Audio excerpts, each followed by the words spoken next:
Okay, ಎಲ್ಲರಿಗೂ ನಮಸ್ಕಾರ. ಈ ಒಂದು ಕ್ಲಾಸ್ನಲ್ಲಿ ನಾವು ಕರ್ನಾಟಕ ಹಿಸ್ಟ್ರಿ ಶುರು ಮಾಡ್ತಾಯಿದ್ದೀನಿ. Karnataka history series. ಸೊ ಮೊದಲನೇ ಚಾಪ್ಟರ್ ಇದರಲ್ಲಿ ಶಾತವಾಹನರು. ಈ ಒಂದು ಸೀರೀಸಲ್ಲಿ ನಾವು ಎಷ್ಟು ನೋಡ್ತೀವಿ, ಶಾತವಾಹನದಿಂದ ಹಿಡಿದು ಕರ್ನಾಟಕ ಚಿತ್ರದುರ್ಗ ನಾಯಕರು. ಇದಾದಮೇಲೆ ಸ್ವಲ್ಪ ಒಂದಷ್ಟು ಸ್ಟ್ಯಾಟಿಕ್ ಕ್ವಶನ್ಸ್ಗಳಿದ್ದಾವೆ, ಸ್ಟ್ಯಾಟಿಕ್ ಟಾಪಿಕ್ಸು, ಅದನ್ನು ಮಾಡೋಣ. ಸೊ ಇಷ್ಟನ್ನು ಇನ್ಮೇಲೆ ಒಟ್ಟು 24 ಟಾಪಿಕ್ ಆಗುತ್ತೆ. ಸೊ ಇವತ್ತಿನ ಕ್ಲಾಸ್ನಲ್ಲಿ ಶಾತವಾಹನರು. ಸೊ ಚಾನಲ್ಗೆ ಹೊಸಬರಾಗಿದ್ದರೆ ಸಬ್ಸ್ಕ್ರೈಬ್ ಮಾಡಿ ಅಂತ ಹೇಳ್ತಾ, ಲೈಕು ಕೂಡ ಮಾಡಿ, ಶೇರ್ ಮಾಡಿ. ಸೊ ಈ ನೋಟ್ಸು ನಿಮಗೆ ಸ್ಕ್ಯಾನ್ಡ್ ಕಾಪಿ ಬೇಕು ಅಂತಂದರೆ ಕಮೆಂಟಲ್ಲಿ ಹೇಳಿ ಬೇಕು ಅಂತ. ಸೊ ತುಂಬ ಜನ ಕಮೆಂಟ್ ಮಾಡಿದ್ರೆ ಖಂಡಿತ ಅದನ್ನು ನೋಟ್ಸ್ನ ಶೇರ್ ಮಾಡ್ತೀನಿ. ಸೊ ಮೊದಲನೇದು ಶಾತವಾಹನರು. ಯಾರಿದು ಶಾತವಾಹನರು ಅಂದರೆ, ಸೊ ಮ್ಯಾಪ್ ನೋಡಬೇಕು. ಹತ್ತಿರ ನಮ್ಮ ಡೆಕ್ಕನ್ ಪ್ಲಾಟ್ಯೂ ಏನಿದೆ, ಈ ಜಾಗ ಡೆಕ್ಕನ್ ಪ್ಲಾಟ್ಯೂ ಕಂಪ್ಲೀಟ್ ಈ ಜಾಗ ಏನಿದೆ, ಇದನ್ನು ಶಾತವಾಹನ ಎಂಪೈರ್ ಅಂತಿತ್ತು. ಸೊ ನೋಡೋದಾದರೆ ಶಾತವಾಹನರು ಕರ್ನಾಟಕವನ್ನು ಆಳಿದ ಮೊದಲ ಐತಿಹಾಸಿಕ ಸಾಮ್ರಾಜ್ಯ ಇದು. ಆರಂಭದಲ್ಲಿ ಇವರು ಮೌರ್ಯರ ಸಾಮಂತರಾಗಿದ್ದರು. ಇವರು ಮೌರ್ಯರಿದ್ರಲ್ಲ, ಮೌರ್ಯನ್ ಡೈನೆಸ್ಟಿ ನೋಡಿದ್ರಲ್ಲ, ಮೌರ್ಯ, ಅವರ ಒಂದು ಆಸ್ಥಾನದಲ್ಲಿ ಇವರು ಕೂಡ ವರ್ಕ್ ಮಾಡ್ತಾಯಿದ್ರು, ಆಯಿತಾ. ನೆಕ್ಸ್ಟು ದಕ್ಷಿಣ ಭಾರತವನ್ನು ಆಳಿದ ಮೊದಲ ಸ್ವತಂತ್ರ ರಾಜವಂಶ ಇದೆ ನೆಕ್ಸ್ಟು ಶಾತವಾಹನರು ಅಂತಂದರೆ ಚುರುಕಾದ ಕುದುರೆ ಎಂದರ್ಥ. ಶಾತವಾಹನರಂದರೆ ಚುರುಕಾದ ಕುದುರೆ ಎಂದರ್ಥ. ಇವರ ಕುರಿತು ಯಾವುದರಲ್ಲಿ ಇವರ ಒಂದು ಇನ್ಫಾರ್ಮೇಷನ್ ಎತ್ಕೊಂಡಿದ್ದಾರೆ ಅಂದರೆ, ಮತ್ಸ್ಯ ಪುರಾಣದಿಂದ, ವಿಷ್ಣು ಪುರಾಣ, ನೆಕ್ಸ್ಟು ಭಾಗವತ ಪುರಾಣ, ಈ 3 ಪುರಾಣದಿಂದ ಶಾತವಾಹನರ ಬಗ್ಗೆ ನಮಗೆ ಇನ್ಫಾರ್ಮೇಷನ್ ದೊರಕಿದೆ. ಸೊ ಮತ್ಸ್ಯ ಪುರಾಣದಲ್ಲಿ 30 ಅರಸರು ಸುಮಾರು 460 ವರ್ಷಗಳ ಕಾಲ ಆಡಳಿತ ನಡೆಸಿದರು ಎಂದು ಉಲ್ಲೇಖ ಆಗಿದೆ. ಅಲ್ಲಿ ಮತ್ಸ್ಯ ಪುರಾಣದಲ್ಲಿ ಯಾರ ಬಗ್ಗೆ? ಶಾತವಾಹನರ ಬಗ್ಗೆ. ಸೊ ಶಾತವಾಹನರ ಮೂಲ ಬಗ್ಗೆ ತಿಳ್ಕೊಳ್ಳೋದಾದರೆ, ಇವರು ಹಿರೇಹಡಗಲಿ ಶಾಸನದ ಪ್ರಕಾರ ಇವರ ಮೂಲ ಶಾತಹನಿ ರಟ್ಟಿ ಅಂದರೆ ಬಳ್ಳಾರಿ, ಅಂದರೆ ಕರ್ನಾಟಕದವರಂತೆ. ಇವರು ಬಳ್ಳಾರಿ ಸೈಡವರಂತೆ. ಸೊ ಇವ್ರು ನಾನು ಕರ್ನಾಟಕ ಅಂತ ಹೇಳಿದೆ. ಅಶೋಕನ 12ನೇ ಬಂಡೆಕಲ್ಲು ಶಾಸನದಲ್ಲಿ ಇವರನ್ನು ಆಂಧ್ರದ ಭೃತ್ಯರು ಅಥವಾ ಆಂಧ್ರದ ಸೇವಕರು ಅಂತ ಉಲ್ಲೇಖ ಆಗಿದೆ. ಇಲ್ಲಿ ಅಶೋಕನ 12ನೇ ಒಂದು ಬಂಡೆಗಲ್ಲು, ಅಶೋಕನ 12ನೇ ಬಂಡೆಗಲ್ಲಲ್ಲಿ ಇವ್ರ ಬಗ್ಗೆ ಒಂದು ಇನ್ಫಾರ್ಮೇಷನ್ ಇದೆಯಂತೆ. ಅಂತಂದರೆ ಆಂಧ್ರದ ಭೃತ್ಯರು ಅಥವಾ ಆಂಧ್ರದ ಸೇವಕರು ಅಂತ ಅಲ್ಲಿ ಬರೆದಿದೆಯಂತೆ. ಸೊ ಅದ್ರ ಬಗ್ಗೆ ಇದೊಂದು ಎಕ್ಸ್ಟ್ರಾ ಇನ್ಫಾರ್ಮೇಷನ್ ನಮ್ಗೆ ಬೇಡ. ಇದು ಇನ್ನೊಂದು, ದಕ್ಷಿಣ ಭಾರತವನ್ನು ಆಳಿದ ಏಕೈಕ ಮಹಾಜನಪದ ಅಂತಂದರೆ ಅಸ್ಮಾಕ. ದಕ್ಷಿಣ ಭಾರತವನ್ನು ಆಳಿದ ಏಕೈಕ ಮಹಾಜನಪದ ಅಂತಂದರೆ ಅಸ್ಮಾಕ ಇನ್ ಕರ್ನಾಟಕ. 14 ಅಶೋಕನ್ ಇನ್ಸ್ಕ್ರಿಪ್ಷನ್ ಸಿಕ್ಕಿದೆಯಂತೆ. ಅದರಲ್ಲಿ ದೊಡ್ಡದು ಯಾವುದು ಅಂದರೆ ಸನ್ನತಿ, ಚಿಕ್ಕದು ಮಸ್ಕಿ. ರಾಯಚೂರಲ್ಲಿ ಸಿಕ್ಕಿರೋದು. ದೊಡ್ಡದು ಯಾವುದಾದ್ರೂ ಇನ್ಸ್ಕ್ರಿಪ್ಷನ್ ದೊರಕಿದೆ ಕರ್ನಾಟಕದಲ್ಲಿ ಅಂತಂದರೆ ಅದು ಸನ್ನತಿ. ಚಿಕ್ಕದು ಯಾವ್ದಾದ್ರು ಇದೆ ಅಂತಂದರೆ ಅದನ್ನು ಮಸ್ಕಿಯಲ್ಲಿ ರಾಯಚೂರಲ್ಲಿ ಸಿಕ್ಕಿದೆ. ಈ ಮಸ್ಕಿ ಶಾಸನದಲ್ಲೇ ಅಶೋಕನ ಒಂದು ಹೆಸರು ಬರೆದಿರೋದು, ಆಯಿತಾ. ನೆಕ್ಸ್ಟು ಈ ಮನೆತನದ ವಿಶೇಷಗಳು ಏನು ಅಂತಂದರೆ, ಸ್ಥಾಪಕ ಯಾರು? ಸಿಮುಕ. ರಾಜಧಾನಿ ಪೈಠಾಣ. ರಾಜ್ಯ ಭಾಷೆ ಪ್ರಾಕೃತ. ಮೊದಲ ರಾಜಧಾನಿ ಶ್ರೀಕಾಕುಲಮ್ಮು, ಆಯಿತಾ. ನೆಕ್ಸ್ಟು ಲಾಂಛನ ಬಂದು ವರ್ಣ. ನೆಕ್ಸ್ಟು ಪ್ರಸಿದ್ಧ ದೊರೆ ಗೌತಮಪುತ್ರ ಶಾತಕರ್ಣಿ. ಕೊನೆಯ ದೊರೆ ಯಜ್ಞೇಶ್ವರ ಶಾತಕರ್ಣಿ. ಸೊ ಇದು ಮೇಯ್ನ್ ಇಂಪಾರ್ಟೆಂಟು ಹೇಳಬೇಕು ಅಂತಂದರೆ, ಶಾತಕರ್ಣಿಯವರ ಕಂಪ್ಲೀಟ್ ಇನ್ಫಾರ್ಮೇಷನ್ ಇಲ್ಲೇ ಇದೆ. ಸ್ಥಾಪಕ ಯಾರು? ಸಿಮುಕ. ರಾಜಧಾನಿ ಪೈಠಾಣ ಅಂತ ಪ್ರತಿಷ್ಠಾನ. ಮೊದಲ ರಾಜಧಾನಿ ಶ್ರೀಕಾಕುಲಂ. ರಾಜ್ಯ ಭಾಷೆ ಪ್ರಾಕೃತ. ಲಾಂಛನ ಬಂದು ವರ್ಣ. ಪ್ರಸಿದ್ಧ ದೊರೆ ಗೌತಮಪುತ್ರ ಶಾತಕರ್ಣಿ. ಕೊನೆಯ ದೊರೆ ಯಜ್ಞಶ್ರೀ ಶಾತಕರ್ಣಿ. ಯಾರು ಇವರು ಸಿಮುಕ ಅಂತಂದರೆ, ಇವರ ಕಾಲಘಟ್ಟ ಬಂದು ಕ್ರಿಸ್ತಪೂರ್ವ 235ರಿಂದ 212. ಈತನು ಶಾತವಾಹನ ವಂಶದ ಸ್ಥಾಪಕನಾಗಿರ್ತಾನೆ. ಸೊ ಪೈಠಾಣ ಅಂತ ಪ್ರತಿಷ್ಠಾನವನ್ನು ಇವನು ರಾಜಧಾನಿಯಾಗ ಮಾಡ್ಕೊಳ್ತಾನೆ.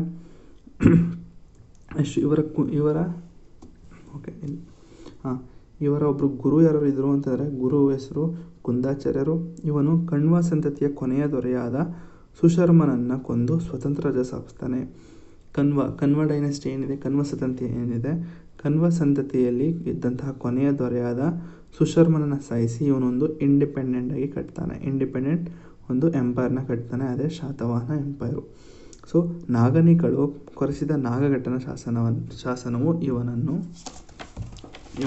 ಏನಂತ ಕರೆದಿದೆ ಅಂತಂದರೆ ರಾಯಸಿಮುಖ ಎಂದು ಕರೆದಿದಂತೆ. ಸೊ ನಾಸಿಕ ಶಾಸನದಲ್ಲಿ ಏನಂತ ಬರೆದಿದ್ದೀನಪ್ಪ ಇದು, ಕ್ಷತ್ರಿಯರ ದರ್ಪವನ್ನು ಮುರಿದವನು ಯಾರು ಅಂತಂದರೆ ಸಿಮುಖ ಎಂದು ಉಲ್ಲೇಖ ಆಗಿದೆಯಂತೆ. ಯಾವುದರಲ್ಲಿ? ನಾಸಿಕ್ ಶಾಸನದಲ್ಲಿ ಕ್ಷತ್ರಿಯರ ದರ್ಪವನ್ನು ಮುರಿದವನು ಸಿಮುಖ ಅಂತ ಉಲ್ಲೇಖ ಆಗಿದೆ ಅಂತ ನಾಸಿಕ ಶಾಸನದಲ್ಲಿ. ಸೊ ಇನ್ನೊಂದ್ಸತಿ ನೋಡೋದಾದರೆ ನಾಗನಿಕಳು ಕೊರೆಸಿದ ನಾನಾಘಟ ಶಾಸನವು ಇವನನ್ನು ರಾಯಸಿಮುಖ ಎಂದು ಕರೆದಿದೆ. ಸೊ ನೆಕ್ಸ್ಟ್ ಜೈನ ಗ್ರಂಥ ಒಂದು ಇವನಿಗೆ ಶಾಲಿವಾಹನ ಅಂತ ಕೂಡ ಹೇಳಿದೆ ಜೈನ ಗ್ರಂಥದಲ್ಲಿ. ಸೊ ಅದೇನು ಇಂಪಾರ್ಟೆಂಟ್ ಅಲ್ಲ ಇದು.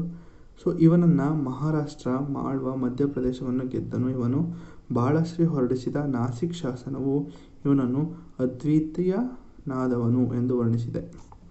ಸೊ ಅದು ಬಿಟ್ಟರೆ ಒಂದನೇ ಶಾತಕರ್ಣಿ ಬಗ್ಗೆ ಕೊಟ್ಟಿದ್ದಾರೆ. ಸೊ ಇದು ಅಷ್ಟು ಇಂಪಾರ್ಟೆಂಟ್ ಅಲ್ಲ. ನೆಕ್ಸ್ಟ್ ಬರೋದು ಹಾಲರಾಜ. ಸೊ ಮೋಸ್ಟ್ ಆಫ್ ಕಾಂಪಿಟೇಟಿವ್ ಎಕ್ಸಾಮಲ್ಲೆಲ್ಲ ಹಾಲರಾಜನ ಬಗ್ಗೆ ಕೊಟ್ಟಿದ್ದಾರೆ.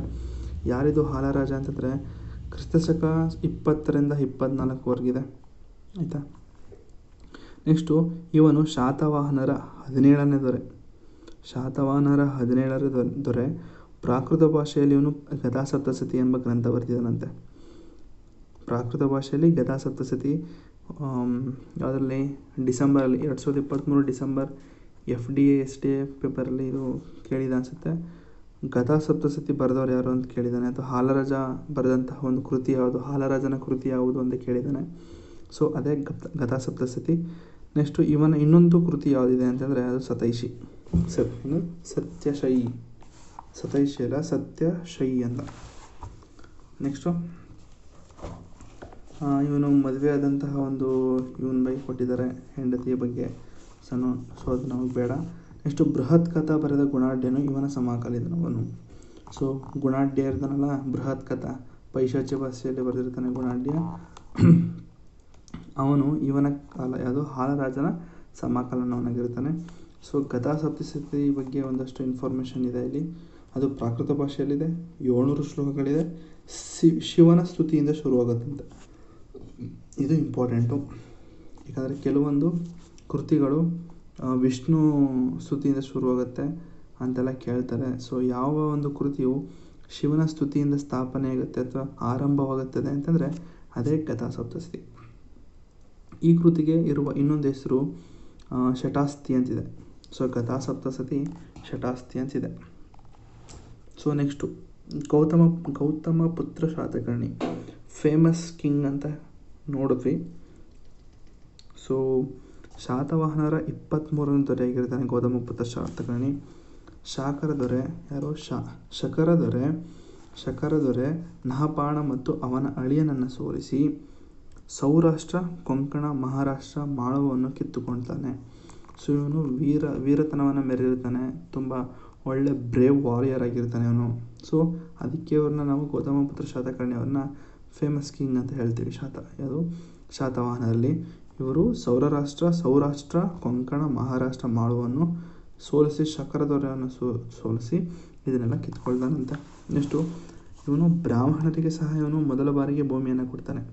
ಹಾಗಂತ ಟೈಮಲ್ಲಿ ಭೂಮಿಯನ್ನು ದಾನ ಮಾಡ್ತಾ ಇದ್ದಿದ್ದಂದರೆ ಇವರೇ ಶಾತಕರ್ಣಿಯವರೇ, ಶಾತವಾಹನರವರು. ಸೊ ನಾಣ್ಯದ ಮೇಲೆ ತನ್ನ ಲಾಂಛನವನ್ನು ಮೊದಲನೇದಾಗಿ ಟಂಕಿಸ್ತಾನೆ, ಯಾರು? ಇವನೇ ಮುದ್ರಿಸ್ತಾನೆ. ಮತ್ತು ಶಕಾರಿ ಎಂಬ ಬಿರುದಿದೆ. ಬ್ರಾಹ್ಮಣರಿಗೆ ಮೊದಲ ಬಾರಿಗೆ ಭೂಮಿಯನ್ನು ಕೊಡ್ತಾನೆ. ನಾಸಿಕ ಶಾಸನದಲ್ಲಿ ಶಕಯವನ ಪಲ್ಲವರ ನಿರ್ಮಾಲಕ ಅಂತ ಏನೋ ಹೆಸರಿದೆಯಂತೆ. ಸೊ ನೆಕ್ಸ್ಟು ಗೌತಮ ಪುತ್ರ ಶಾತಕರ್ಣಿಯ ತಾಯಿ ಬಾಳಶ್ರೀ ಕೆತ್ತಿಸಿದ ನಾಸಿಕ ಗುಹಾಂತರ ಶಾಸನವು ಇವನನ್ನು ಏಕಬ್ರಾಹ್ಮಣ ಅಂತ ಕರೆದಿದೆ. ಸೊ ಗೌತಮಿ ಪುತ್ರ ಶಾತಕರ್ಣಿಯ ತಾಯಿ ಬಾಳಶ್ರೀ ಅವರು ಒಂದು ನಾಸಿಕ ಗುಹಾಂತರ ಶಾಸನವನ್ನು ಕೆತ್ತಿಸಿರ್ತಾರೆ. ಅದರಲ್ಲಿ ಇವನ ಬಗ್ಗೆ ಏಕಬ್ರಾಹ್ಮಣ ಅಂತ ಒಂದು ಉಲ್ಲೇಖ ಆಗಿದೆ. ಸೊ ಅದ್ರ ಬಿಟ್ಟರೆ ಒಂದಷ್ಟು ಇವನಿಗೆ ಬಿರುದುಗಳು ನೋಡ್ಬೋದು ಇಲ್ಲಿ. ಪಶ್ಚಿಮ ಪ್ರಭು, ವಿಂಧ್ಯ ಒಡೆಯ, ಪ್ರತಿಷ್ಠಾನ ಪ್ರಭು, ರಾಜಾಧಿರಾಜ, ಶಾತವಾಹನ, ಕುಲಯಶಃ, ನೆಕ್ಸ್ಟು ಪ್ರತಿಷ್ಠಾಪನಕರ, ಶಾತವಾಹನರ ಕುಲಪತಿ ಅಂತ ಒಂದಷ್ಟು ಬಿರುದುಗಳಿದೆ. ನೆಕ್ಸ್ಟು ಇವನ ಸಾಮ್ರಾಜ್ಯ ಉತ್ತರದಲ್ಲಿ ಸೌರಾಷ್ಟ್ರದ ಮಾಳ್ವ, ದಕ್ಷಿಣದಲ್ಲಿ ಬನವಾಸಿ ಅಥವಾ ಕೃಷ್ಣ ನದಿವರೆಗೂ ಇದೆ, ಪೂರ್ವದಲ್ಲಿ ಬಿರಾರ, ಪಶ್ಚಿಮದಲ್ಲಿ ಕೊಂಕಣವರೆಗೂ ವಿಸ್ತರಿಸಿರ್ತದೆ. ನೆಕ್ಸ್ಟು ಇವನ ಸಾಮ್ರಾಜ್ಯವು ಅರಬ್ಬಿ ಸಮುದ್ರ, ಹಿಂದೂ ಮಹಾಸಾಗರ, ಬಂಗಾಳ ಕೊಲ್ಲಿಯವರೆಗೆ ಹಬ್ಬಿದ್ದರಿಂದ ಇವನಿಗೆ ತ್ರೈ ಸಮುದ್ರ ತೋಯ ಪಿತಾವಾಹನ ಅಂತ ಒಂದು ಬಿರುದಿರ್ತದೆ. ಯಾಕಂದರೆ ಆ ತ್ರೈ ಸಮುದ್ರ ತೋಯ ಪಿತಾವಾಹನ ಅಂತಂದರೆ 3 ಸಮುದ್ರಗಳ ನೀರು ಕುಡಿದ ಕುದುರೆಯನ್ನೇ ಅವನು ವಾಹನವಾಗಿ ಪಡೆದಿರ್ತಾನೆ. ಅದಕ್ಕೋಸ್ಕರ ಇವನ್ನ ಏನಂತ ಕರೀತಾರೆ ಅಂತಂದರೆ ತ್ರೈ ಸಮುದ್ರ ತೋಯ ಪಿತಾವಾಹನ ಅಂತ ಒಂದು ಬಿರುದು ಕೊಡ್ತಾರೆ. ಯಾರಿಗೆ? ಗೌತಮಿಪುತ್ರ ಶಾತಕರ್ಣಿಗೆ. ಸೊ ರಾಜರು ಹೆಸರಿನ ಮುಂದೆ ಅಥವಾ ಹಿಂದೆ ಅವರ ತಾಯಿಯ ಹೆಸರು ಬಳಸಲು ಪ್ರಾರಂಭಿಸ್ತಾರೆ. ಯಾರು? ಗೌತಮಿಪುತ್ರ ಶಾತಕರ್ಣಿಯಿಂದ ರಾಜರು ತನ್ನ ಹೆಸರಿನ ಮುಂದೆ ಅಥವಾ ಹಿಂದೆ ತನ್ನ ತಾಯಿಯ ಹೆಸರನ್ನು ಹಾಕ್ಸ್ಕೊಳ್ಳೋದು ಯಾರು ಅಂತಂದರೆ ಗೌತಮಿಪುತ್ರ ಶಾತಕರ್ಣಿ. ಅದಕ್ಕೆ ಇದನ್ನು ಮಾತೃ ಸರ್ಕಾರ ಪದ್ಧತಿ ಅಂತ ಒಂದು ಶುರುವಾಗುತ್ತೆ. ನೆಕ್ಸ್ಟು ಅವನ ಬಗ್ಗೆ ಅಷ್ಟೇನು ಓದೋದು ಬೇಡ. ನೆಕ್ಸ್ಟು ವಸಿಷ್ಠಪುತ್ರ ಪುಲಮಾವಿ. ಯಾರಿದು ಅಂತಂದರೆ ಗೌತಮಿಪುತ್ರ ಶಾತಕರ್ಣಿಯ ಮಗನಾಗಿರ್ತಾನೆ. ಇವನು ಆಂಧ್ರ ಪ್ರದೇಶವನ್ನು ಗೆದ್ದು ಆಂಧ್ರ ರಾಜ ಎಂಬ ಬಿರುದಿರ್ತದೆ. ನೆಕ್ಸ್ಟು ಅಮರಾವತಿಯಲ್ಲಿ ಬೌದ್ಧ ಸ್ತೂಪ ನಿರ್ಮಾಣ ಮಾಡ್ತಾನೆ.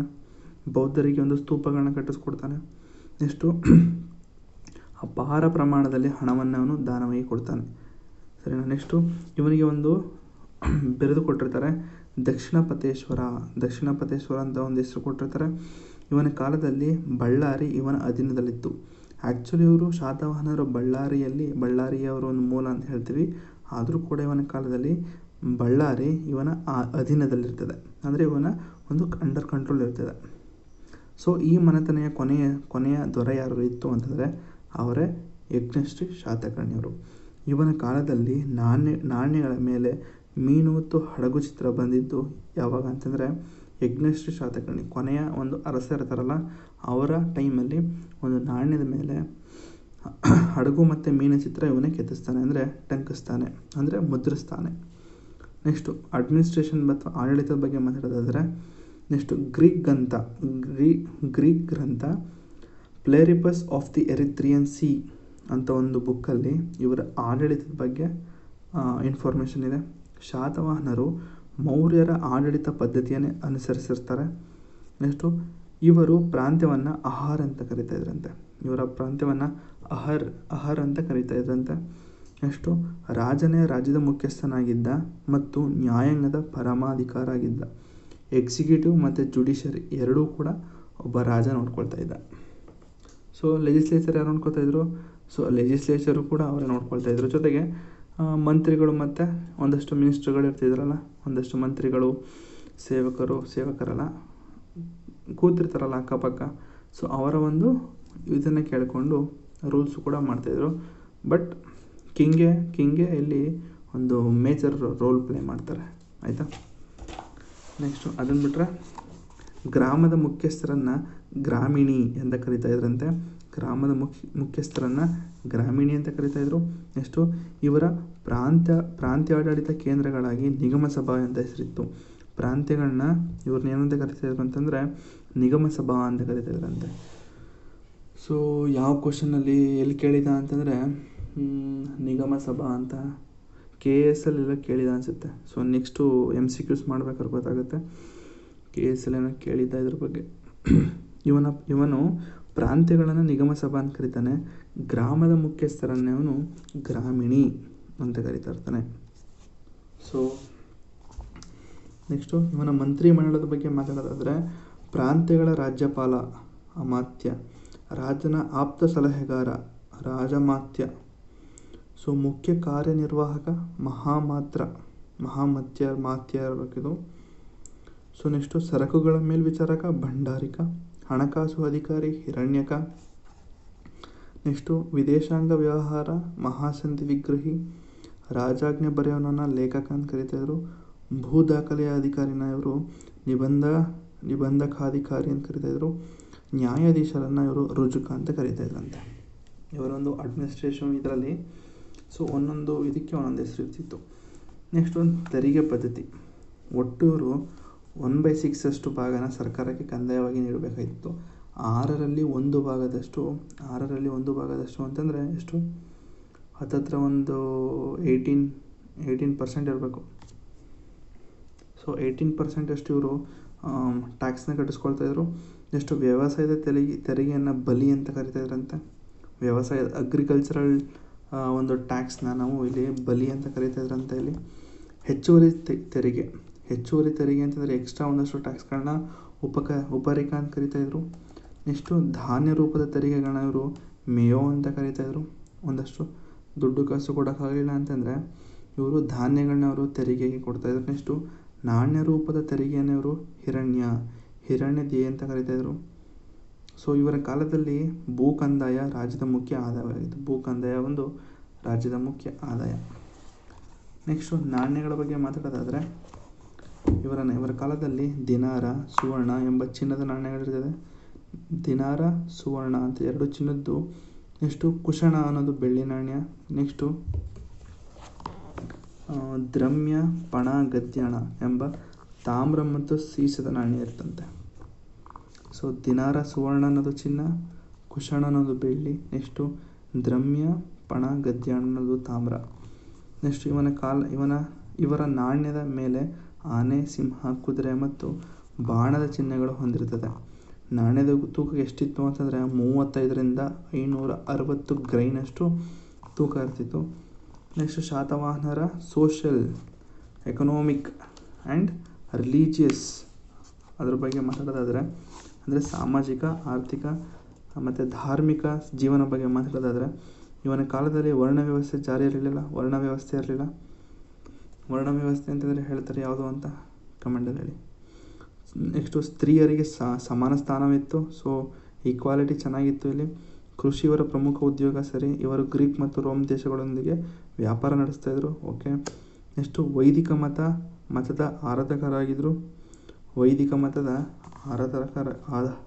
ಆರಾಧಕರಾಗಿದ್ದರು. ಆಗಿರ್ತಾರೆ.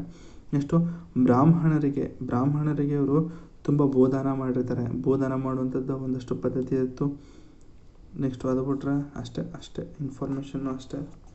ನೆಕ್ಸ್ಟು ಆರ್ಟ್ ಆ್ಯಂಡ್ ಕಲ್ಚರ್ ಅಂತ ಬಂದರೆ ಕಲೆ ಮತ್ತು ವಾಸ್ತುಶಿಲ್ಪ. ಆರ್ಟ್ ಆ್ಯಂಡ್ ಕಲ್ಚರ್ ಅಂತ ಬಂತು ಅಂತಂದರೆ ಚೈತ್ಯ ಎಂದರೆ ವಿಹಾರದ ಒಂದು ಭಾಗ. ಇವರು ಚೈತ್ಯಗಳನ್ನ ಒಂದು ಕೊಡ್ತಾಯಿದ್ರು. ವಿಹಾರದ ಒಂದು ಇದನ್ನು ಕಟ್ಕೊಡ್ತಾಯಿದ್ರು, ಒಂದು ಬಿಲ್ಡಿಂಗ್ನ ಕಟ್ತಾಯಿದ್ರು. ಸೊ ದಟ್ ನಾವಲ್ಲಿ ರೆಸ್ಟ್ ಮಾಡ್ಬೋದು. ಆ ರೀತಿ ಒಂದು ರೆಸ್ಟ್ ರೂಮ್ ಥರ ಏನೋ ಕಟ್ತಾಯಿದ್ರು. ಅದನ್ನು ನಾವು ಚೈತ್ಯ ಅಂತ ಕರಿತಾಯಿದ್ರು. ನೆಕ್ಸ್ಟು ಇವರು ದಕ್ಷಿಣ ಭಾರತದ ಗಾಂಧಾರ ಶೈಲಿ ಮತ್ತು ಅಮರಾವತಿ ಶೈಲಿಯನ್ನು ಪರಿಚಯಿಸ್ತಾರೆ. ದಕ್ಷಿಣ ಭಾರತದಲ್ಲಿ ಗಾಂಧಾರ ಶೈಲಿ ಮತ್ತು ಅಮರಾವತಿ ಶೈಲಿಯನ್ನು ಒಂದು ಪರಿಚಯ ಮಾಡ್ತಾರೆ. ನೆಕ್ಸ್ಟು ಅಜಂತದಲ್ಲಿ ಒಟ್ಟು 29 ಗುಹೆಗಳಿವೆ. ಅದರಲ್ಲಿ 9ನೇದು ಮತ್ತು 10ನೇ ಗುಹೆಗಳು ಶಾತವಾಹನರಿಗೆ ಸಂಬಂಧಿಸಿದಾಗಿದೆ. ಕೇಳ್ಬೋದು, ಅಜಂತ ಗುಹೆಯಲ್ಲಿ 9ನೇದು ಮತ್ತು 10ನೇ ಗುಹೆಗಳು ಯಾರ ಬಗ್ಗೆ ಹೇಳ್ತದೆ ಅಂತಂದರೆ ನೀವು ಡೈರೆಕ್ಟಾಗಿ ಶಾತವಾಹನರು ಅಂತ ಟಿಕ್ ಮಾಡ್ಬೋದು. ನೆಕ್ಸ್ಟು 9ನೇ ಗುಹೆಯಲ್ಲಿ ಏನಿದೆ ಅಂತಂದರೆ ಬುದ್ಧ ಕುಳಿತಿರುವ ಚಿತ್ರ ಕಂಡು ಬರ್ತದಂತೆ. 9ನೇ ಗುಹೆಯಲ್ಲಿ ಬುದ್ಧ ಕೂತಿರುವಂತಹ ಒಂದು ಚಿತ್ರ ಇದೆಯಂತೆ. ನೆಕ್ಸ್ಟು 10ನೇ ಗುಹೆಯಲ್ಲಿ ಬುದ್ಧನು ಕೆಂಪು ನಿಲುವಂಗಿ ಧರಿಸಿ ಹಣೆಗೆ ಚಂದನ ಹಚ್ಚಿಕೊಂಡಿರುವ ಚಿತ್ರ ಕಂಡು ಬರ್ತದೆ. 9ನೇ ಗುಹೆಯಲ್ಲಿ ಗೌತಮರು ಬುದ್ಧ ಅವರು ಕೂತಿರೋದು ನೋಡೋದಾದರೆ, 10ನೇದರಲ್ಲಿ ಬುದ್ಧ ಅವರು ಕೆಂಪು ಬಟ್ಟೆಯನ್ನು ಧರಿಸಿ ಹಣೆಗೆ ಒಂದು ಚಂದನವನ್ನು ಹಚ್ಚಿಕೊಂಡು ಕೂತಿರುವಂತಹ ಒಂದು ಚಿತ್ರ ನಾವು 10ನೇ ಗುಹೆಯಲ್ಲಿ ಕಾಣ್ಬೋದು. ನೆಕ್ಸ್ಟು ಅಜಂತ ಗುಹೆಗಳು 1983ರಲ್ಲಿ ವಿಶ್ವ ಪರಂಪರೆ ಪಟ್ಟಿಗೆ ಸೇರಿದೆ. ಅಂದರೆ ವರ್ಲ್ಡ್ ಯುನೆಸ್ಕೋ ಸೈಟ್ ಅಂತ ಇದೆಯಲ್ಲ, ಅದರಲ್ಲಿ 1983ರಲ್ಲಿ ಸೇರಿದೆ. ಇವರ ಕಾಲದಲ್ಲಿ ದೊಡ್ಡ ಚೈತ್ಯಾಲಯ ಇತ್ತು ಅಂದರೆ ಅದನ್ನು ಕಾರ್ಲೆ, ದೊಡ್ಡದೊಂದೊಂದು ರೆಸ್ಟ್ ರೂಮ್ ಇತ್ತು ಅಂತಂದರೆ ಅದು ಕಾರ್ಲೆ ಆಗಿತ್ತು. ನೆಕ್ಸ್ಟು ಅಮರಾವತಿ ಸ್ತೂಪ ಏನಿದೆ, ದಕ್ಷಿಣ ಭಾರತದಲ್ಲಿ ದೊಡ್ಡ ಸ್ತೂಪ ಆಗಿದೆ. ಅಮರಾವತಿ ಸ್ತೂಪ ನಮ್ಮ ಇಲ್ಲಿ ಆಂಧ್ರ ಪ್ರದೇಶದಲ್ಲಿದೆ. ಅಮರಾವತಿ ಸ್ತೂಪ ಅದು ದಕ್ಷಿಣ ಭಾರತದಲ್ಲಿ ದೊಡ್ಡ ಸ್ತೂಪ ಆಗಿದೆ. ನೆಕ್ಸ್ಟು ಚೈತ್ಯಗಳು ಅಂತಂದ್ರೇನು, ಬುದ್ಧನನ್ನು ಪೂಜಿಸುವ ಪ್ರಾರ್ಥನಾ ಸಭಾಂಗಣಗಳೇ ಚೈತ್ಯಗಳು. ಚೈತ್ಯಗಳು ಅಂತಂದರೆ ಒಂಥರ ದೇವಸ್ಥಾನ ಕೊಟ್ಕೊಟ್ಟಂಗೆ. ಸೊ ದಟ್ ಅಲ್ಲಿ ಬುದ್ಧನ ಒಂದು ಪ್ರಾರ್ಥನೆ ಮಾಡೋದಕ್ಕೆ ಒಂದು ದೇವಸ್ಥಾನ. ನೆಕ್ಸ್ಟು ಸ್ತೂಪಗಳು ಅಂತಂದರೆ ನೆಕ್ಸ್ಟು ಬುದ್ಧನ ಅವಶೇಷಗಳ ಮೇಲೆ ಗುಮ್ಮಟಾಕೃತಿಯಲ್ಲಿ ನಿರ್ಮಿಸಿದ ಕಲಾಕೃತಿಗಳೇ ಸ್ತೂಪಗಳು. ಇದೇ ಸ್ತೂಪಗಳು ನೋಡಿ, ಈ ಥರ ಏನಿದೆ ಇದೇ ಸ್ತೂಪಗಳು, ನೋಡ್ತಾ ಇದ್ದಾರಲ್ಲ ಇದೇ ಸ್ತೂಪ. ಸೊ ಅಮರಾವತಿ ಸ್ತೂಪ ನಮ್ಮ ಆಂಧ್ರ ಪ್ರದೇಶದಲ್ಲಿದೆ. ದಕ್ಷಿಣ ಭಾರತದಲ್ಲೇ ಅತಿ ದೊಡ್ಡದಾದ ಸ್ತೂಪ ಇದಾಗಿದೆ. ನೆಕ್ಸ್ಟು ಇದು ಮಧುರ ಶೈಲಿ ಮತ್ತು ಗಾಂಧಾರ ಶೈಲಿಯಲ್ಲಿ ಇದೆಯಂತೆ. ಸೊ ನೆಕ್ಸ್ಟು ಪ್ರಪಂಚದ ಅತಿ ದೊಡ್ಡ ಸ್ತೂಪ ಯಾವುದು ಅಂತಂದರೆ ಬೌದ್ಧನಾಥ ಟೆಂಪಲ್ಲು ಇಲ್ಲಿ ಟಿಬೆಟಲ್ಲಿದೆ. ನೆಕ್ಸ್ಟ್ ಭಾರತದಲ್ಲೇ ಎಲ್ಲಿ ಅಂತಂದರೆ ಮಧ್ಯಪ್ರದೇಶವು ಪಾಂಚಿಯ ಸ್ತೂಪ ಅಂತಿದೆ, ಇಲ್ಲ ಸಾಂಚಿಯ ಸ್ತೂಪ ಅಂತಿದೆ ಮಧ್ಯಪ್ರದೇಶಲ್ಲಿ. ಪ್ರಪಂಚದಲ್ಲಿ ಯಾವುದಾದ್ರೂ ದೊಡ್ಡದಿದೆ ಅಂತಂದರೆ ಟಿಬೆಟಲ್ಲಿದೆ. ಸೊ ತಿಬ್ಬತ್ ಅಂತೀವಿ ಅದನ್ನು, ಟಿಬೆಟು. ನೆಕ್ಸ್ಟ್ ಭಾರತದಲ್ಲಿ ಎಲ್ಲರೂ ದೊಡ್ಡದಾಗಿದೆ ಅಂತಂದರೆ ಮಧ್ಯಪ್ರದೇಶ. ನಮ್ಮ ದಕ್ಷಿಣ ಭಾರತದಲ್ಲಿ ತುಂಬ ದೊಡ್ಡದು ಯಾವುದು ಅಂತಂದರೆ ಅಮರಾವತಿ ಸ್ತೂಪ, ಅದು ನಮ್ಮ ಆಂಧ್ರ ಪ್ರದೇಶದಲ್ಲಿದೆ.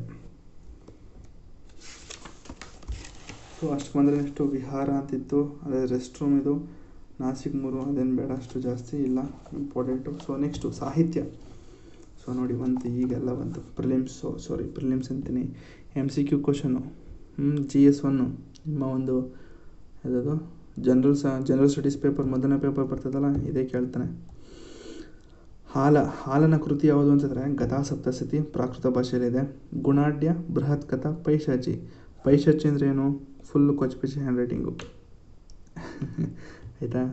ಈ ಥರ ಬರ್ಕೊಂಡ್ರೆ ನಿಮಗೆ ತುಂಬ ಚೆನ್ನಾಗಿ ಅರ್ಥ ಆಗುತ್ತೆ, ಸರಿನಾ. ಪೈಶಾಚಿ ಅಂತಂದರೆ ಇದೇ ಕೊಚ್ಚಪಿಚ್ಚಿ ಹ್ಯಾಂಡ್ ರೈಟಿಂಗು. ನೆಕ್ಸ್ಟು ಸರ್ವವರ್ಮ ಅನ್ನೋರು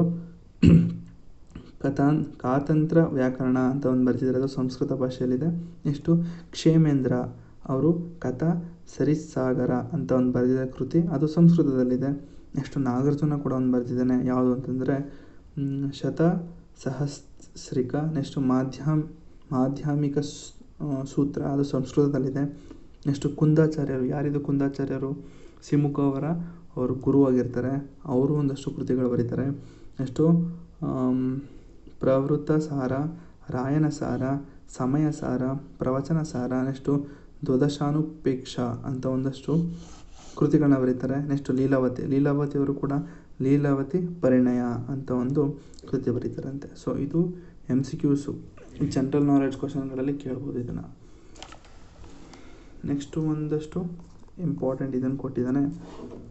ಯಜ್ಞಶ್ರೀ ಶಾತಕರ್ಣಿಯವರು ಹಡಗು ಮತ್ತು ಮೀನಿನ ಚಿತ್ರ ಯಾರು ಕೊರೆಸ್ತಾರೆ, ಯಾರು ಮುದ್ರಿಸ್ತಾರೆ ಅಂತಂದರೆ ಯಜ್ಞಶ್ರೀ ಶಾತಕರ್ಣಿಯವರು.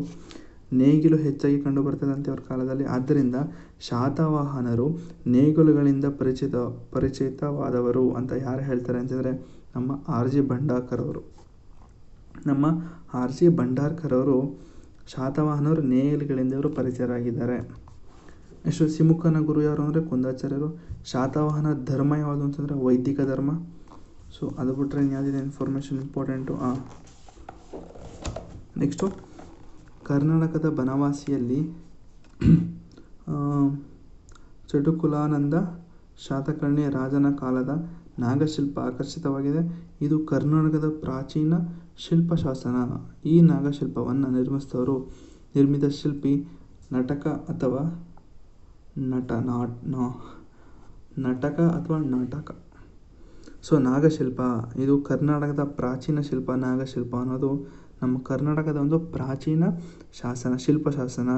ಇದನ್ನು ಯಾರು ನಿರ್ಮಿಸ್ತಾರೆ ಅಂತಂದರೆ ಶಿಲ್ಪಿ ಯಾರು ಅಂತಂದರೆ ನಾಟಕ. ಸೊ ಇಷ್ಟು ಬಂದು ತುಂಬ ಇನ್ಫಾರ್ಮೇಷನ್, ತುಂಬ ಇಂಪಾರ್ಟೆಂಟ್ ಆಗಿರೋದು. ಇಷ್ಟು ನಮ್ಮ ಶಾತಕರ್ಣಿಯವರ ಒಂದು ಕಂಪ್ಲೀಟ್ ಚಾಪ್ಟ್ರು. ಸೊ ಒಂದಷ್ಟು MCQs ಇದ್ದಾವೆ. KS 2015 ಕೇಳಿದಂತಹ ಒಂದು ಪ್ರಶ್ನೆ ಇದು. ಶಾತವಾಹನರ ಕಾಲದಲ್ಲಿ ನಗರಾಡಳಿತ ಏನಂತ ಕರೀತಿದ್ರು ಅಂದರೆ ನಿಗಮಸಭಾ. ಗೌತಮಿಪುತ್ರ ಶಾತಕರ್ಣಿಯವರು ನಾಗನಿಕೆಯ ಮಗನ ತಪ್ಪು. ಅವರ ತಾಯಿ ಹೆಸರು ಗೌತಮಿಪುತ್ರ ಶಾತಕರ್ಣಿಯವರ ತಾಯಿ ಹೆಸರು ಬಂದು ಎಲ್ಲಿದೆ, ಬಾಳಶ್ರೀ. ನೋಡಿ, ಗೌತಮಿಪುತ್ರ ಶಾತಕರ್ಣಿಯವರ ತಾಯಿ ಹೆಸರು ಬಾಳಶ್ರೀ ಅವರು. ನೆಕ್ಸ್ಟು ಅವರ ನಾಗನಿಕೆ ಅಲ್ಲ, ಇದು ತಪ್ಪು ಆಗ್ತದೆ. ಅವಳು ಅವನನ್ನು ಏಕಬ್ರಾಹ್ಮಣ ಅಂತ ಕರಿತಾ ಇದ್ರಂತೆ. ಸೊ ಅವಳಕ್ಕೆ ಏಕಬ್ರಾಹ್ಮಣ ಅಂತ ಕರಿತಾಯಿದ್ರು. ಸೊ ಎರಡೂ ಕೂಡ ತಪ್ಪಾಗ್ತದೆ ಸ್ಟೇಟ್ಮೆಂಟು. ನೆಕ್ಸ್ಟು ನಾಸಿಕ ಶಾಸನದ ಕರ್ತೃ ಯಾರು? ಬಾಳಶ್ರೀ ಅವರು ನಾಸಿಕ ಶಾಸನವನ್ನು ಕೆದಿಸ್ತಾರೆ. ಇಲ್ಲಿದೆ ನೋಡಿ, ಗೌತಮಿಪುತ್ರ ಶಾತಕರ್ಣಿ ತಾಯಿ ಬಾಳಶ್ರೀ ಕೆತ್ತಿಸಿದ ನಾಸಿಕ ಗುಹಾಂತರ ಶಾಸನವು ಇವನನ್ನು ಏಕಬ್ರಹ್ಮಣ ಅಂತ ಕರೀತಾರೆ. ಸೊ ಸರಿ, ಬಾಳಶ್ರೀ. ನೆಕ್ಸ್ಟು ಶಾತವಾಹನರ ಅರಸರು ಕೆಳಗಿನ ಯಾರಿಗೆ ಏಕಬ್ರಹ್ಮಣ ಅಂತ ಬಿರುದು ಕೊಟ್ಟಿರ್ತಾರೆ? Gautamiputra Satakarni. Next KSET 2013 paper ಇದು ಪ್ರತಿಪಾದನೆ. ಬೃಹತ್ ಪ್ರಮಾಣದ ಪ್ರೋಟೀನ್ ನಾಣ್ಯಗಳನ್ನು ಪ್ರಥಮವಾಗಿ ಜಾರಿಗೊಳಿಸಿದವರು ಶಾತವಾಹನರು. ಬೆಳ್ಳಿಯು ಬೃಹತ್ ಪ್ರಮಾಣದಲ್ಲಿ ಲಭ್ಯವಿರಲಿಲ್ಲ. ಸೊ ಎರಡೂ ಕೂಡ ನಿಜ, ಆದರೆ R ಮತ್ತು Aನ ಸರಿಯಾದ ವಿವರಣೆ. ಸೊ ಎರಡೂ ಕರೆಕ್ಟ್ ಅಂತೆ. Option A is correct. ಕೆಳಗಿನ ಯಾವ ಶಾತವಾಹನದ ದೊರೆ ಗತಾಸಪ್ತಸತಿ ಅಂತ ಒಂದು ಕೃತಿನ ರಚಿಸಿರ್ತಾನೆ ಅಂತಂದರೆ ಹಾಲರಾಜ. ಹೇಳಿದ್ವಲ್ಲ, ಹಾಲ. ನೆಕ್ಸ್ಟು ಶಾತವಾಹನರ ಕಾಲದಲ್ಲಿ ಕಂಡುಬರುವಂತಹ ಅಹರ್ ಅಂತಂದರೆ ಪ್ರಾಂತ್ಯ. ನೋಡಿ, ನಗರಾಡಳಿತ ಅಂತ ಬಂದರೆ ಅದು ನಿಗಮಸವಾಯಿತು. ಸೊ ಅಹರ್ ಅಂತ ಅನ್ನೋದು ಪ್ರಾಂತ್ಯ ಆಗಿರುತ್ತದೆ. ನೆಕ್ಸ್ಟು ಆಂಧ್ರರು ಎಂಬುದು ಈ ಮಂದಿಯವರಿಗೆ ಕೊಟ್ಟಂತಹ ಮತ್ತೊಂದು ಹೆಸರು ಅಂತಂದರೆ ಯಾರಿಗೆ ಅಂತಂದರೆ ಶಾತವಾಹನರು. ಆಂಧ್ರರು, ಆಂಧ್ರ ಭೃತ್ಯರು, ಆಂಧ್ರದ ಸೇವಕರು ಅಂತ ಹೇಳ್ತಾ ಇದ್ದೀವಿ ಯಾರಿಗೆ ಅಂತಂದರೆ ನಮ್ಮ ಶಾತವಾಹನರಿಗೆ. ನೆಕ್ಸ್ಟು ಶಾತವಾಹನರ ರಾಜ್ಯಭಾಷೆ ಯಾವುದು? ಪ್ರಾಕೃತ. ನೆಕ್ಸ್ಟು ನಾಗಾರ್ಜುನ ಕೊಂಡದಲ್ಲಿ ಬೌದ್ಧ ಸ್ತೂಪ ಯಾರು ಕಟ್ಟಿಸ್ತಾರೆ? ಶಾತವಾಹನರು. ನೆಕ್ಸ್ಟು ಕಥಾ ಸರಿತ್ಸಾಗರ ಎಂಬ ಕೃತಿಯನ್ನು ಬರೆದವರು ಯಾರು? ಕ್ಷೇಮೇಂದ್ರ. ನೋಡಿ ಇಲ್ಲಿದೆ, ಕ್ಷೇಮೇಂದ್ರ ಅವರು ಬರೆದಂತಹ ಕಥಾ ಸರಿತ್ಸಾಗರ. ಯಾರು ಬರೆದಿದ್ದು? ಯಾರ ಕೃತಿ ಅಂತಂದರೆ ಕ್ಷೇಮೇಂದ್ರ ಅವರ ಕೃತಿ. ದಕ್ಷಿಣದಲ್ಲಿ ಶಾತವಾಹನರು ನೇಗಿಲನ್ನು ಪರಿಚಯಿಸ್ತಾರೆ ಎಂಬುದಕ್ಕೆ ನೇಗಿಲಿನಿಂದ ಶಾತವಾಹನರು ದಕ್ಷಿಣಕ್ಕೆ ಪರಿಚಿತರಾದರು ಎಂಬುದು ಸೂಕ್ತ. ಈ ಮಾತನ್ನು ಹೇಳಿದವರು ಯಾರು? ನಮ್ಮ R.G. ಭಂಡಾರ್ಕರ್ ಅವರು ಹೇಳ್ತಾರೆ. ಕರ್ನಾಟಕದಲ್ಲಿ ಪ್ರಸಿದ್ಧವಾದ ಬೌದ್ಧರ ಅವಶೇಷಗಳು ಇಲ್ಲಿದೆ, ಸನ್ನತಿಯಲ್ಲಿ ಸಿಗ್ತದೆ. ಮಧ್ಯಪ್ರದೇಶ. ಎಲ್ಲಿ? ಮಧ್ಯಪ್ರದೇಶ. ಅದು ಸಾಂಚಿ ಅಲ್ಲ, ಸನ್ನತಿ ಬೇರೆ, ಸಾಂಚಿ ಬೇರೆ. ಸೊ ಸನ್ನತಿಯಲ್ಲಿ ನಾವು ಬೌದ್ಧರ ಒಂದು ಅವಶೇಷಗಳು ಸಿಗ್ತದೆ. ನೆಕ್ಸ್ಟು ಶಾತವಾಹನ ಅಂತಂದರೆ ಚುರುಕಾದ ಕುದುರೆ ಎಂದರ್ಥ. ನೆಕ್ಸ್ಟು ಶಾತವಾಹನ ಕಾಲದಲ್ಲಿ ಬೌದ್ಧ ಸ್ತೂಪಗಳು ಹಾಗೂ ಅಶೋಕನ ಶಿಲಾಶಾಸನಗಳು ಇಲ್ಲಿ ಸಿಗ್ತದೆ. ಎಲ್ಲಿ ಅಂದರೆ ಮಸ್ಕಿ ರಾಯಚೂರು. ಎಲ್ಲಿ? ಮಸ್ಕಿ ರಾಯಚೂರು. ನೆಕ್ಸ್ಟು ಈ ಕೆಳಗಿನ ಯಾವ ನೆಲೆಯಲ್ಲಿ ಶಾತವಾಹನರ ಕಲಾ ಚಟುವಟಿಕೆಗಳು ಕಂಡುಬಂದಿಲ್ಲ? ಸೊ ಸನ್ನತಿಯಲ್ಲಿ, ಅಮರಾವತಿಯಲ್ಲೂ ಇದೆ, ಬಾದಾಮಿಲಿದೆ, ಸಾಂಚಿಲಿದೆ. ಬಟ್ ಸನ್ನತಿಯಲ್ಲಿ ನಾವು ಅವಶೇಷಗಳನ್ನ ಕಾಣ್ಬೋದು. ಬಟ್ ಯಾರ ಅವಶೇಷ? ಬೌದ್ಧರ ಒಂದು ಕರ್ನಾಟಕದಲ್ಲಿ ಬೌದ್ಧರ ಒಂದು ಯಾವುದು ಪ್ರಸಿದ್ಧವಾದ ಬೌದ್ಧರ ಒಂದು ಅವಶೇಷಗಳು ಸಿಗ್ತದೆ. ಬಟ್ ಶಾತವಾಹನಗಳ ಕಲಾ ಚಟುವಟಿಕೆಗಳು ಸಿಗೋದಿಲ್ಲ. ನೆಕ್ಸ್ಟು ಶಾತವಾಹನರ ಕಾಲದಲ್ಲಿ ಪ್ರಮುಖ ಸ್ತೂಪಗಳನ್ನು ಹೊಂದಿರುವಂತಹ ಸ್ಥಳ ಯಾವುದು ಅಂತಂದರೆ ಅಮರಾವತಿ ಮತ್ತು ನಾಗಾರ್ಜುನಕೊಂಡ. ನೆಕ್ಸ್ಟು ಶಾತವಾಹನರ ರಾಜ್ಯದ ಒಂದು ಪ್ರಮುಖ ಪಟ್ಟಣ ಅಂತಂದರೆ ಪ್ರತಿಷ್ಠಾನ. ಇದೇ ಕ್ಯಾಪಿಟಲ್ ಸಿಟಿಗಿರುತ್ತೆ ಅವ್ರದ್ದು.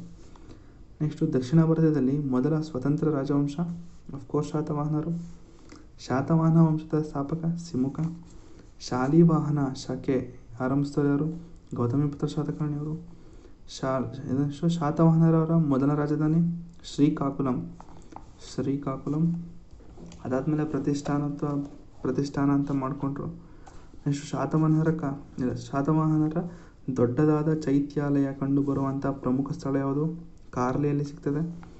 ನೆಕ್ಸ್ಟ್ ಶಾತವಾಹನರ ಕಾಲದಲ್ಲಿ ದೊಡ್ಡದಾದ ಕಾರ್ಲಿಯಲ್ಲಿರುವ ಚೈತ್ಯಾಲಯ ಕಟ್ಟಿಸ್ತವ್ರು ಯಾರು ಅಂತ ಹೇಳ್ತಾರೆ? ಇದನ್ನು ಹೇಳಿ ನೀವು ಕಮೆಂಟಲ್ಲಿ. ನೆಕ್ಸ್ಟ್ ಶಾತವಾಹನರ 17ನೇ ದೊರೆ ಯಾರು? ಹಾಲರಾಜನನ್ನು 17ನೇ ಎಲ್ಲಿದೆ ಅದು? ನೋಡಿ, ಶಾತವಾಹನರ 17ನೇ ದೊರೆ. ನೆಕ್ಸ್ಟು ಸಿಮುಕನ ಗುರುವಿನ ಹೆಸರು ಯಾರು? ಕುಂದಾಚಾರ್ಯರು. ನೆಕ್ಸ್ಟು ಶಾತವಾಹನರ ರಾಜ್ಯ ಲಾಂಛನ ವರ್ಣ. ನೆಕ್ಸ್ಟು ಶಾತವಾಹನರ ಕೊನೆಯ ಅರಸ ಯಾರು? ಯಜ್ಞೇಶ ಶಾತಕರ್ಣಿ. ಹಾಲರಾಜ ಬರೆದಂತಹ ಕೃತಿ ಯಾವುದು? ಗತಾಸಪ್ತಸತಿ. ಮತ್ತು ಇನ್ನೊಂದು ಬರೀತಾನೆ ಸತ್ಯಶೈ. ಗತಾಸಪ್ತಸತಿ ಮತ್ತು ಸತ್ಯಶೈ ಎರಡೂ ಕೂಡ ಬರೀತಾನೆ. ನೆಕ್ಸ್ಟು ಶಾತವಾಹನರ ಒಡ್ಡರತನ ಯಾರು ಬರೆದ್ರು ಅಂತ ಹೇಳಿ, ನೀವೇ ಕಮೆಂಟ್ ಹೇಳಿ. ಶಾತವಾಹನರ ಯಾವ ದೊರೆ ಮಾತೃ ಸರ್ಕಾರ ಪದ್ಧತಿಯನ್ನು ಶುರು ಮಾಡ್ತಾನೆ? ಯಾರು ಮಾತೃ ಪದ್ಧತಿ ಸರ್ಕಾರ ಶುರು ಮಾಡಿದ್ದರು? ಗೌತಮಿಪುತ್ರ ಶಾತಕರ್ಣಿ. ನಾಸಿಕ್ ಶಾಸನವು ಯಾರ ಬಗ್ಗೆ ಮಾಹಿತಿ ನೀಡ್ತದೆ? ಗೌತಮಿಪುತ್ರ ಶಾತಕರ್ಣಿ. ಶಾತವಾಹನರ ಕಾಲದಲ್ಲಿ ಪಟ್ಟಣಗಳಲ್ಲಿ ಯಾವ ಯಾವ ತರಹದ ಪುರಸಭೆ ಕಾರ್ಯನಿರ್ವಹಿಸ್ತಾ ಇತ್ತು ಅಂದರೆ ನಿಗಮ ಸಭೆ. ಬೃಹತ್ ಖಾತಾ ಕೃತಿ ಬರೆದವರು ನಮ್ಮ ಗುಣಾಢ್ಯ ಅವರು. ನೆಕ್ಸ್ಟು ಕಾತಂತ್ರ ವ್ಯಾಕರಣ ಎಂಬ ಕೃತಿ ಬರೆದವರು ಸರ್ವವರ್ಮ. ಅಜಂತದಲ್ಲಿರುವ 29 ಗುಹೆಗಳಲ್ಲಿ ಶಾತವಾಹನರಿಗೆ ಸಂಬಂಧ ಇರುವ ಗುಹೆಗಳು ಯಾವುದಾದ್ರು? 9ನೇದು ಮತ್ತು 10ನೇದು. ಕೆಳಗಿನ ಯಾವ ಕೃತಿಯು ನಾಗಾರ್ಜುನ ಬರೆದಿರುವುದಿಲ್ಲ? ಇದನ್ನು ಕೂಡ ನೀವು ಗೊತ್ತಿದ್ರೆ ಕಮೆಂಟಲ್ಲಿ ಹೇಳಿ. ಸೊ ಇಷ್ಟು ಬಂದು ನಮ್ಮ ಒಂದು ಶಾತವಾಹನರಾಗಿರ್ತದೆ. ಕಂಪ್ಲೀಟ್ ಶಾತವಾಹನರ ಬಗ್ಗೆ ಹೇಳಿದ್ದೀವಿ. ಸೊ ನೆಕ್ಸ್ಟ್ ಕ್ಲಾಸಲ್ಲಿ ನಾವು ಕದಂಬರ ಬಗ್ಗೆ ನೋಡ್ತೀವಿ. ಕದಂಬರು ಯಾರು ಏನು ಇತ್ತ ಅಂತ. ಸೊ ಇಷ್ಟು ಶಾತವಾಹನರಾಗಿತ್ತು. ಅದು ಡೌಟ್ ಇತ್ತು ಅಂದರೆ ಕೇಳಿ, ಕಮೆಂಟಲ್ಲಿ ಹೇಳಿ. ಜೊತೆಗೆ ಸಬ್ಸ್ಕ್ರೈಬ್ ಮಾಡೋದು ಮಾತ್ರ ಮರಿಬೇಡಿ ಅಂತ ಹೇಳ್ತಾ, ನೋಟ್ಸ್ ಬೇಕಿತ್ತು ಅಂದರೆ ಕೇಳಿ. ಜಾಸ್ತಿ ಜನ ಕಮೆಂಟ್ ಹಾಕ್ತು ಅಂದರೆ ಖಂಡಿತ ನೋಟ್ಸ್ ಶೇರ್ ಮಾಡ್ತೀನಿ, ಸ್ಕ್ಯಾನ್ ಕಾಪಿ ಹಾಕ್ತೀನಿ. ಇಷ್ಟು ಓದ್ಕೊಂಡ್ರೆ ಸಾಕು, ನೀವು ಯಾವ ಎಕ್ಸಾಮ್ ಆದರೂ ಕ್ಲಿಯರ್ ಮಾಡ್ತೀರಾ ಅನ್ನೋದು ನನ್ನ ಒಂದು ಚಾಲೆಂಜು. ಖಂಡಿತ ಮಾಡ್ತೀರಾ. Okay, thank you.